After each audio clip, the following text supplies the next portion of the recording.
Et c'est l'heure à présent de l'histoire des Juifs de France. Un nouvel épisode sur Radio J, toujours avec la complicité de Christophe Dard. Et Christophe, nous reprenons notre dossier consacré au musicien Darius Milhaud, né dans une famille juive à Marseille en 1892 et après des études de musique à Paris. Milhaud se montre un musicien très prolifique dès les années 20, notamment avec Le Bœuf sur le toit et La création du monde, qui évoque les rythmes brésiliens et le jazz que le compositeur a découvert lors de ses voyages en Amérique latine et aux États-Unis. Alors Christophe, il faut souligner que l'une des particularités de l'œuvre de Darius Milhaud est l'intégration dans ses compositions de la polyrythmie, un procédé d'écriture qui consiste à superposer plusieurs rythmes de métriques différentes. Exactement, un procédé que l'on trouve donc sur les opéras de Milhaud, notamment les Malheurs d'Orphée, opus 85, sur un livret signé de son cousin, le poète Armand Lunel, créé en 1926 à Bruxelles. L'histoire, c'est celle du mythe d'Orphée, dans la mythologie grecque, mais qui ne suit pas vraiment le récit originel autour de la remontée des enfers, présentant plutôt la mort du personnage.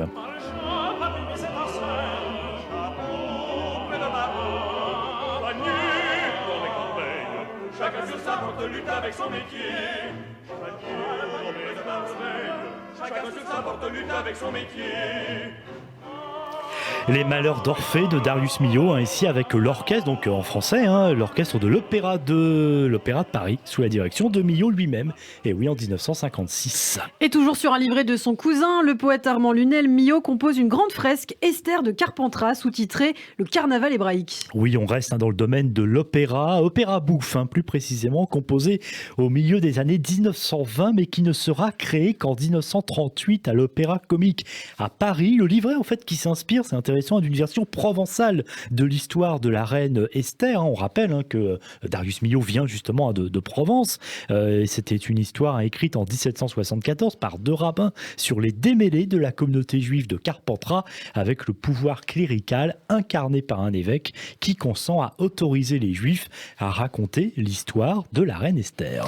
À l'instar d'Esther de Carpentras, de nombreuses œuvres de Milhaud font référence au judaïsme. En 1925, Darius Milhaud rencontre l'écrivain Albert Cohen. Il va mettre en musique les paroles de deux hymnes, l'hymne de Sion et Israël est vivant. Oui, exactement. Et on va même un petit peu s'attarder, effectivement, particulièrement dans cet épisode sur ses liens avec Israël et la communauté juive, car il en a souvent évoqué, effectivement, il l'a souvent évoqué dans sa musique. Et ces deux morceaux que vous citiez, Yana, dédiés respectivement à Chaim Weizmann, alors président de l'organisation sioniste mondiale, et Victor Jacobson, autre leader sioniste.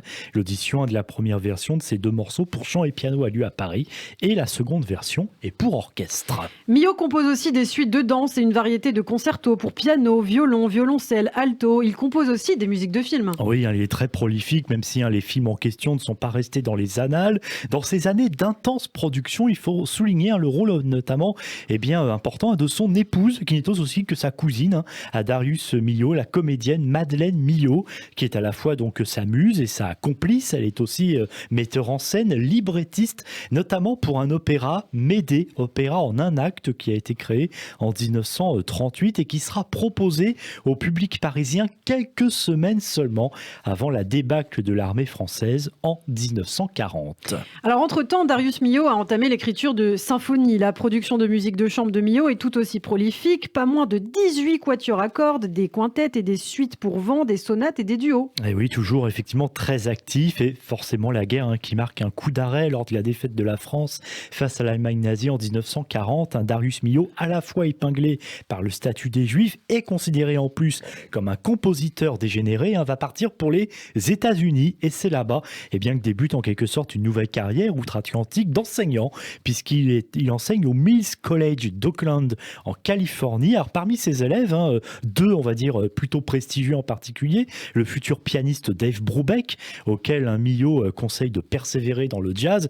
Et effectivement, il a bien fait de dire cela au vu de la belle carrière de Dave Brubeck, ainsi que dans un style complètement différent du compositeur de variété Burt Bacharach, né dans une famille juive et qui sera à l'origine de tubes de la musique populaire américaine à partir des années 60, que ce soit pour Aretha Franklin, Johnny Warwick ou encore Tom Jones.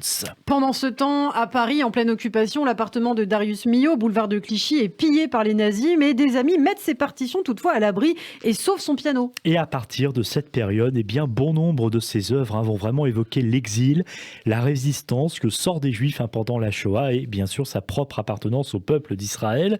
De retour en France après la guerre en 1947, Milhaud retrouve ses activités et il est notamment nommé professeur de composition au Conservatoire national de musique à Paris, tout en continuant parallèlement à enseigner en Californie au Mills College d'Oakland. Il continue aussi à composer des symphonies, mais aussi David. Alors David, c'est un opéra en 5 actes sur un livret tiré des livres 1 et 2 du livre de Samuel de l'Ancien Testament. Et cet opéra a été commandé par l'État d'Israël pour le 3000e anniversaire du roi David et de la fondation de la ville sainte David, qui est donc créée le 1er juin 1954 à Jérusalem en hébreu avec un chœur hébraïque. Et lors de sa première représentation, ce sera en France, à Nice, en 1968, voilà ce qu'écrit un critique du journal Le Monde. Toute la vie de David défile au cours de ces 12 tableaux pour lesquels les auteurs n'ont pas cherché à créer une architecture dramatique particulière. La musique se met en marche, elle coule comme une fontaine ou comme un fleuve au fil de la plume, dirait-on, et les images se lèvent une à une. Et ce qui peut apparaître parfois comme un débit un peu monotone traduit parfaitement la matière biblique. David reste tout au long de sa vie cet homme simple, proche de la nature, que peint la musique.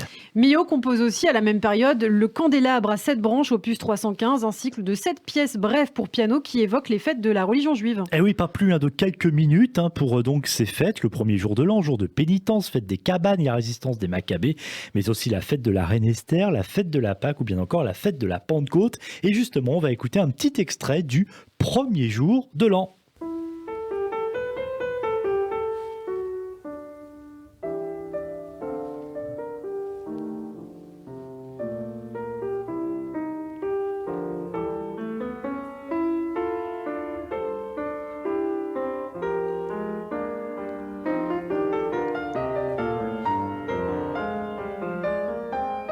Ça me rappelle des souvenirs de solfège. Oui, effectivement, ça va un petit peu une leçon de piano. Je pense que ça doit être idéal pour celles et ceux qui veulent apprendre Absolument. le piano, même si c'est un instrument difficile. Un extrait donc du Candélabre à 7 branches, opus 315 de Darius Milhaud. À cette période, Milhaud reçoit plusieurs récompenses. Commandeur de l'ordre tunisien du Nishan Iftikhar, décerné jusqu'en 1957 et qui récompense des services civils et militaires ainsi que des ressortissants tunisiens et étrangers. Milhaud devient également grand officier de la Légion d'honneur en 1965. Et puis il entre à l'Académie des Beaux-Arts en 1971. Darius Milhaud, qui ne peut plus marcher, meurt en 1974 en Suisse. Il a 81 ans. Il est inhumé dans le petit carré juif d'un cimetière d'Aix-en-Provence. L'une de ses dernières œuvres, c'est une cantate, Ani Maamin, créée sur un texte d'Elie Wiesel, déporté à l'âge de 15 ans à Auschwitz et en souvenir des déportés morts dans les camps.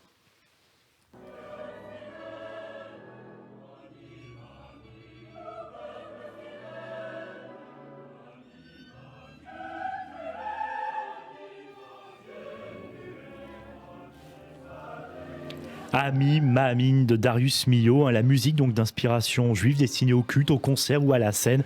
On voit occuper donc une place très importante dans l'œuvre de Darius Milhaud. Au total, Darius Milhaud, Christophe, a laissé notamment 16 opéras inspirés pour la plupart de la mythologie grecque, mais aussi 14 ballets, 12 symphonies et aussi une trentaine de musiques de films, de courts-métrages et de documentaires. Et son épouse Madeleine sera en quelque sorte la gardienne de la mémoire de son époux. Elle meurt en 2008 à l'âge de 106 ans et repose à ses côtés au cimetière d'Aix-en-Provence. Merci beaucoup Christophe pour ce portrait en 2 parties consacré à Darius Milhaud et à très vite pour un nouveau chapitre de l'histoire des Juifs de France. Il faut dire que nous sommes déjà à plus de 220 épisodes à retrouver sur notre chaîne YouTube Radio J.